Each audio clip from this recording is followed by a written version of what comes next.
Well, good morning and welcome to Zen Fits. Let's see, today is Tuesday, and yesterday I went to the doctor after coming back from the weekend in Florida to see about this phlegm that's been, you can hear it in my throat, that's been building in my chest, probably from allergies and drainage. So here in town, the local family practice doctor they didn't have any openings, so I went to I think it's First Step, a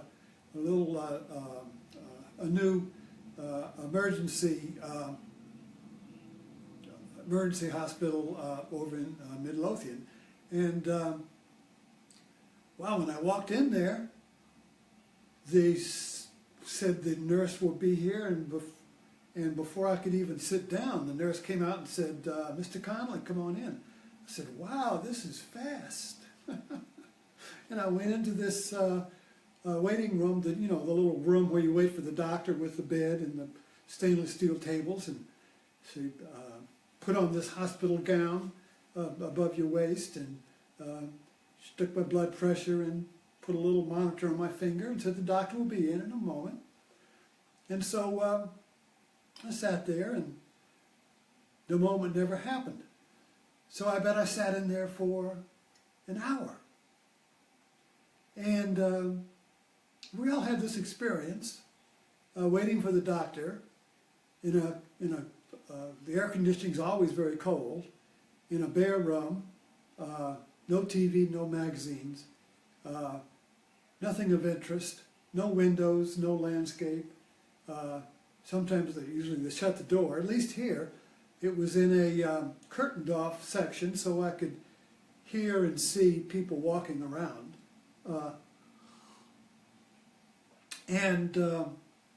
did have something of interest. There on the wall was the monitor for my pulse, so I could see my pulse, the pulse number, and also a little sign scope of my body. And so there I'm sitting, and I really had a great time because I meditate. So my attitude was, wow, this is, I get to have a noon meditation.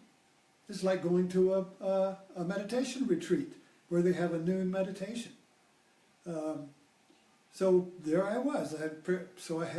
So I began to notice too that the little sign there, the sine wave going across, and all those sounds, they have beep, beep, beep. And I noticed that if I even had my finger, had a little cap on it with a wire going, if I just moved my finger or I moved any part of my body, the little sine wave would move. And I noticed that if I had any kind of agitation or anything, my pulse went up. So it was like a feedback loop. So I just began to get very still, and breath slowed, thoughts slowed down, and I could see my pulse rate dropped, and the little sine wave got very small, and I began to notice sounds, and it was like my front porch, where I sit on the front porch.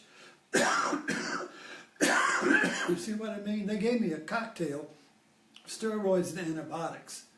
They said, "Here, take this martini for 3 or 4 days." So,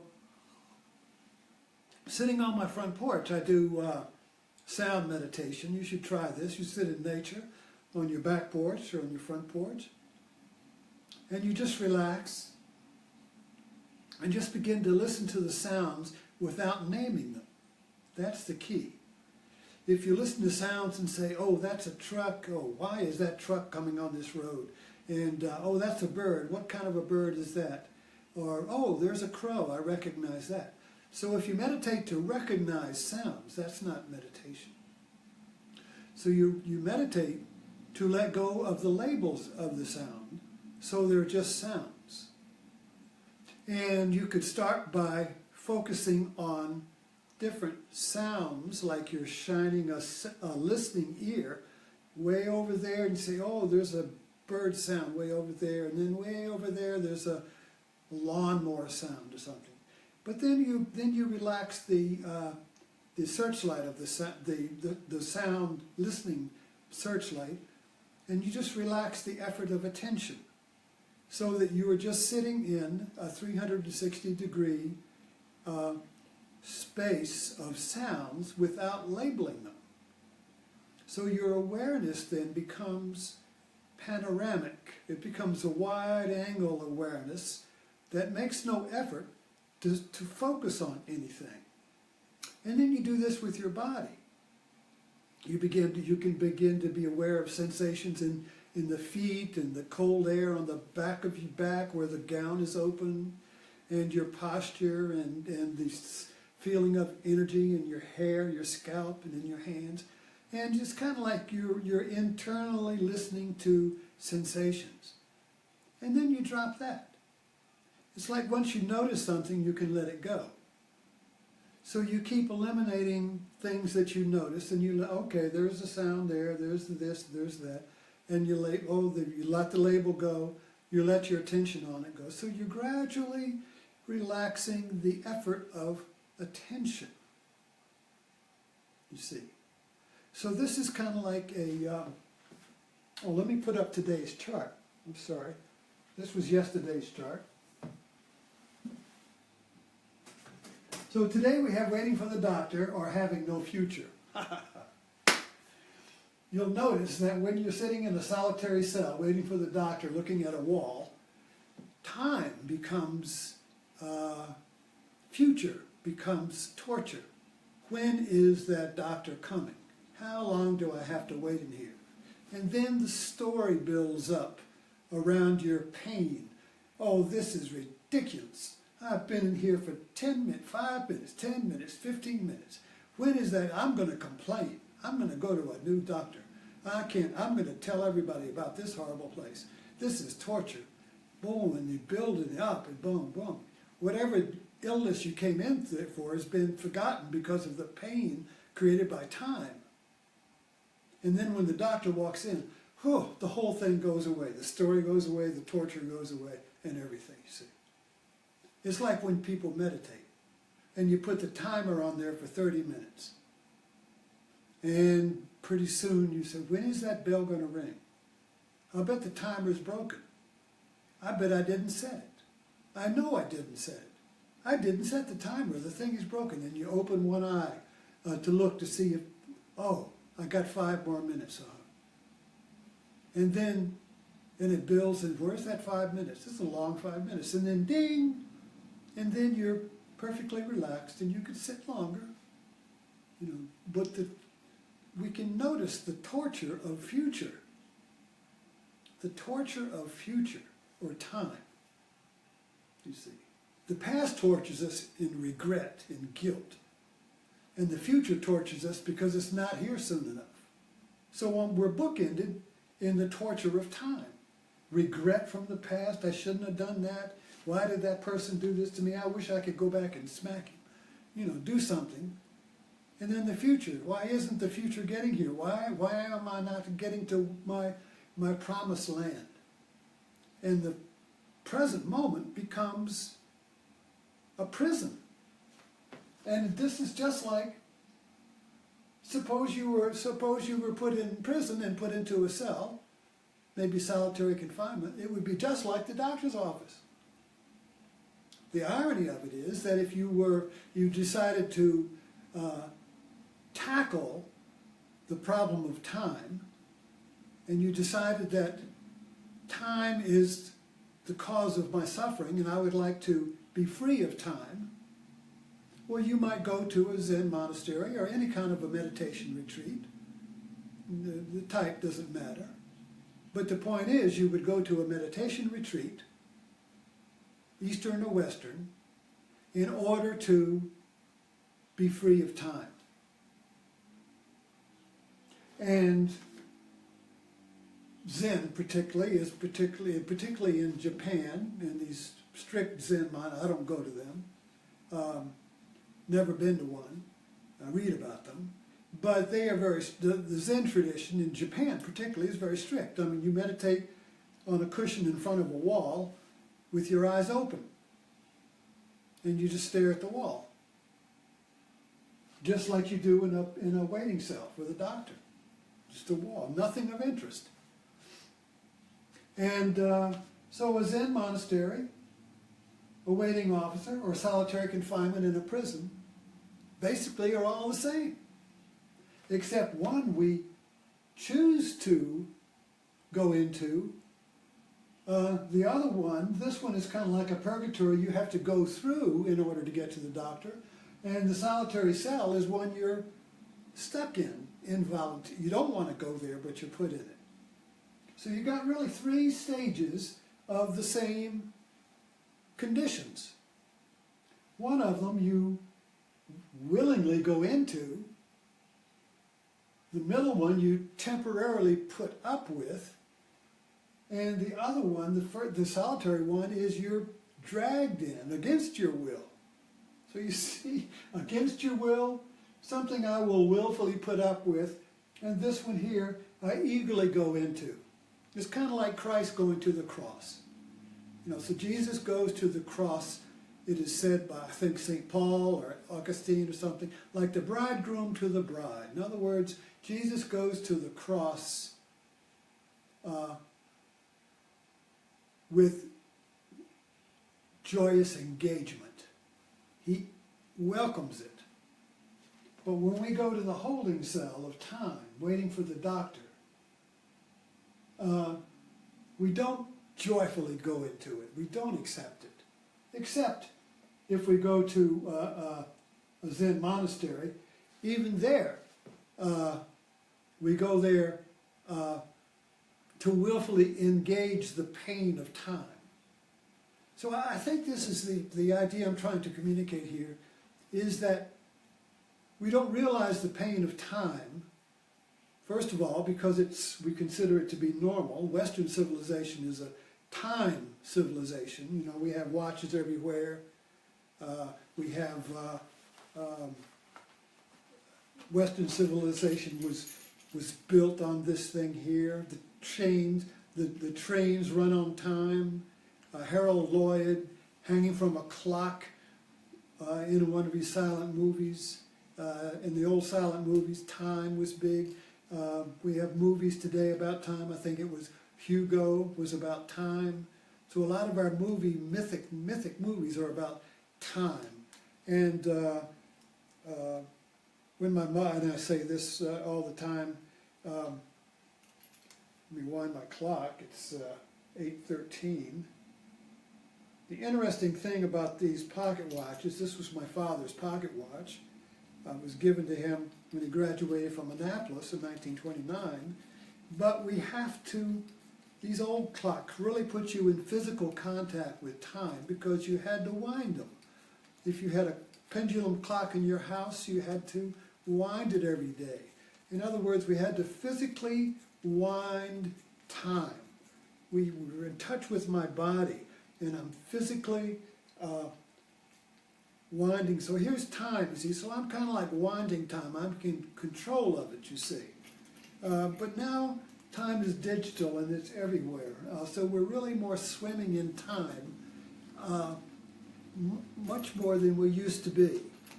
I live in Blackstone, and my God, if you went to Richmond back around the turn of the before cars, Richmond was a full day trip. And you would sit in a wagon going along a dirt road all the way to Richmond. Or if you went to the Crew, the town 10 miles away, even in an old car, that was an event that would get you in the personal columns.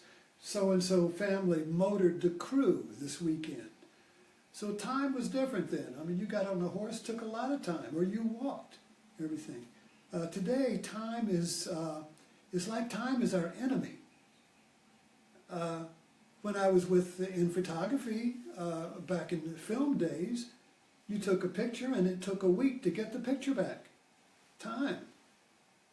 Now you have a printer, and if it takes 2 minutes, you say, damn, this printer's too slow.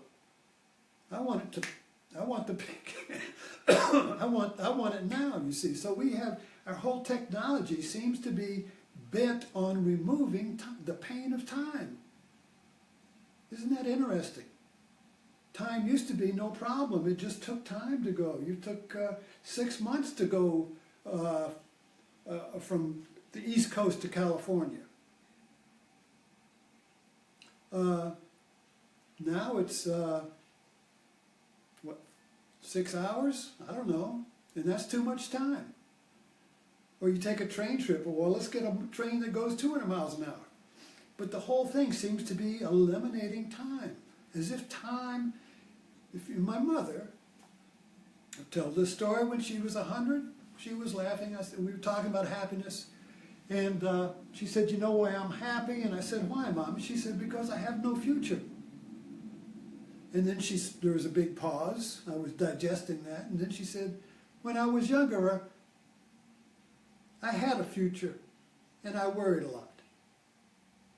But now I have no future at 100, and I'm happy. I'm happy just to be here. So she's happy just to be here, facing a wall with nothing on it, no future. So the wall represents, the wall of meditation means you have no future. The doctor will never come. Forget about it. What then, you see?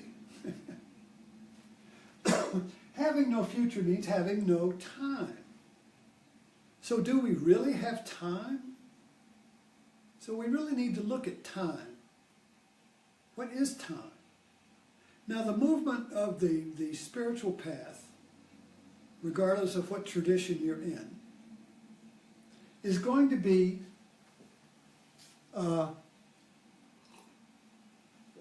in a certain direction. So you're going to go from here to here. And it's going to be a gradient. So you're going to move from, now this I described here, and these two here I just described while I was waiting in the waiting room. Go from noise to silence. Okay, from noise to silence. That's a gradient. That's your trip. You're going on a trip. You're going from noise to silence. And the way you go from noise to silence, like I said, would be you begin to notice the noise. The noise of the sounds, the doctor, somebody's high heels going across the floor, the sounds, wherever you are, there's noise. And so when you sit, you begin to notice the noise, and then you begin by labeling it, and then you notice the labels, and then you drop the labels. And then you drop the effort to listen to various types of noises. And you'll notice that you're moving to stillness. Now this is the stillness, you're moving from thought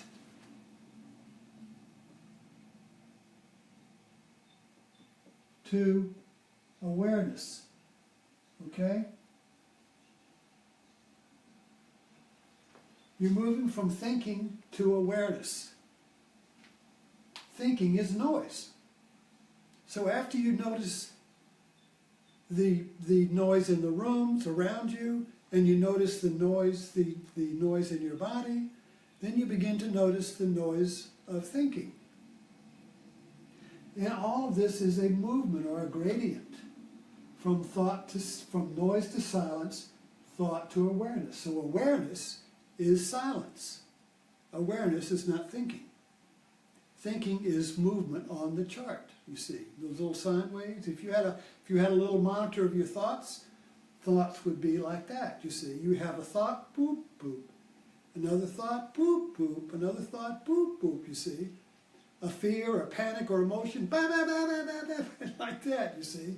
Or then your mind quiets down and says, boop, boop. And then awareness, as awareness grows, boop, boop, just little, and it becomes kind of like a little ticker tape across the bottom, and you don't even notice it. And the other one is from movement to stillness. And this one was I could see on the monitor in there, which if my body moved or my finger moved, the little pulse then would go boop, boop, boop, boop, you see. So the movement of body. So the movement of body then becomes twitching and comfortable and cramps and that. So you begin to just get a posture and relax. And then the breath begins. The breath is movement. So then the breath begins to go to stillness. And you'd be surprised how still the breath can get. In deep meditation, you even stop breathing. But you don't think about it. All of a sudden, you just notice that you haven't been breathing. So we're going then, the gradient is that from future to now. So now is sitting in the solitary room. That's now. And no matter how much you think, you can't get out of it. So future is being denied to you. The doctor is not coming. You see, the doctor is future. Future is something that we focus on in the future that we want to get to or possess. We got a new car, I got to get to that new car, but I want to possess the new car or whatever, or the chocolate or the donut or the cigarette. You see, that's in the future. I want to get to it so I can possess it. And what do I possess when I get the chocolate? Is the elimination of time and its pain. I eliminate future. When I get something that I want in the future, what I'm really doing is removing the pain of future. Ah, I've got it. If you notice, we're already thinking about something else when we eat the chocolate. So the pain of not having the chocolate was not in the chocolate, it was in the tension between the now and here's now and future. Okay, so what's in here but desire? Desire for the future, where the object I want in the future, or the place, or the person, will be possessed. And that gap here, this gap between now and the future, is what Buddha calls suffering. And it's a tension. And tension is suffering. Now, we have to understand suffering is very general. I think Buddha called it dukkha. And it's the pain of duality between now and the future.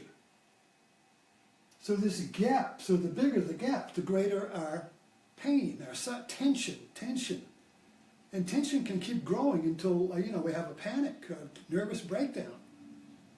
Take medications, or Prozac, or drink, or drugs, or addictions, anything to get this, to solve the pain of this gap between now and what I want. And our ignorance, when you say delusion or ignorance, the ignorance is that I believe that the peace or the stillness or that the pleasure I want is in the object. Well, the pleasure is not in the object. The pleasure is in the elimination of the pain of desire or tension. Desire is tension. Pain. Okay, so what I get when I get the donut is not the pleasure in the donut. The pleasure is in the elimination of the tension of not having the donut. So sitting in the doctor's office, or meditating in your room, or sitting on the front porch, or go to a mall and sit in a mall and just relax and listen to the sounds, or watch the movement without focusing or thinking about anything, just being 360 degrees of awareness. It's very relaxing. What is relaxing? The movement is relaxing when we go from noise to silence, movement to stillness, future to now. Future is tension between now and some place I want to get. You see, I really have to understand that. And we live in that, you see. It runs our economy. Advertising all comes up to present you with a product or a place or a medication that will eliminate the pain of time. So we're not happy in our solitary confinement here, and so advertising offers all of this stuff, you see, that if we get, we'll be free from the pain of sitting in an empty room. And what is the empty room? But it's now. Every moment we live in, we can't wait to get out of. Ever notice that? We're always going somewhere. We're always becoming something. We're always got to get to this. I got to get there. I got this time. I got to get here. No, we can't. We can no longer just sit in the present moment with nothing to entertain us. See, when you sit in the present moment of the now, in the doctor's office with a bare wall and bare tables, there's nothing to entertain the mind to get you out. Entertainment takes us out of the induced emptiness of our present moment. Our culture has cultivated an inability to just be in the now and be comfortable in it, even if it was a bare room. The image comes to me all the time. I used to be, I've had many lives, many occupations, and I used to be in Cleveland back in the 70s. I was a milkman. And I mean the real milkman. I used to deliver milk to the houses. They don't do that anymore. And there was one house I went to that sticks in my mind. The images come to mind kind of like metaphors. They just have so much meaning. It's like a painting or a picture that sticks in you. And I used to deliver half and half, or maybe a bottle of milk and some half and half, to this little house. And there were a lot of, Cleveland had a lot of, retired steel workers and stuff. And this was an old retired guy. He was blind, semi-blind. And he just sat in a bare room, and it was a stove and a table. It looked like it was just like in the 50s. Refrigerator there, and I would bring him his bottle of milk, his half and half, and he just sat in that room. And it was kind of like there was such extreme, I thought extreme poverty, but it was just, he just sat there, like in solitary cell here, you see, or here. But anyway, that image just came to my mind, that just as a metaphor for this poverty. And so we live in the Western consumer material world in great poverty. We have extreme riches around us, everything that a king could never have in past ages. We have more than the kings of Persia or Egypt, you see. More pleasures, more than ever, and yet we live in extreme poverty because we live in tomorrow, where we will get the next best thing, or the next best relief from the tension of time, the tension of future. So why wait, like my mother, to be 100 before you have no future? You can really begin the practice or the interest in discovering the tyranny of time in your own life, because you're in it. We're all swimming in it. But just beginning, pretend like you're in the solitary cell waiting for the doctor, and you begin to notice how time creates tension, how time creates boop, boop, boop, boop, boop on your pulse reader or your thought meter. And notice how the mind and time, thinking and time are the same, really. If you don't think, there's no time. That's why this meditation here, from thought to awareness, noise to stillness, movement to stillness, future to now, is the letting go of thinking and labeling everything. When I say I want a donut in the future and I got this tension, I've labeled that smell in that form to donut. And donut recalls the pleasure I've had of the donut in the past, when I got rid of the desire for the donut, and now I want the donut again because the desire for it has risen, and I got to get the donut in order to eliminate the pain of the desire for the donut, under the illusion that if I get the donut, I will have no more pain. But it's only momentary, and then the desire for something else rises up. So our whole life, you see, is a peaking of desire for the elimination of desire. It's very funny. It's very interesting if you begin to notice it. That our whole life is based around wanting something in the future and getting it in order to eliminate the wanting for it, and then getting another one, another want, and on and on and on and on. And we just don't change anything, we just change the things we want. But the suffering continues. And when we're put in a position or a place where we're denied future, we have extreme tension. And we really notice it if we're looking and interested in it. If we're not, we just suffer and spend the next month telling everybody of how painful that doctor's experience was, which basically just reenacts the pain. You ever notice that? People reenact their pain.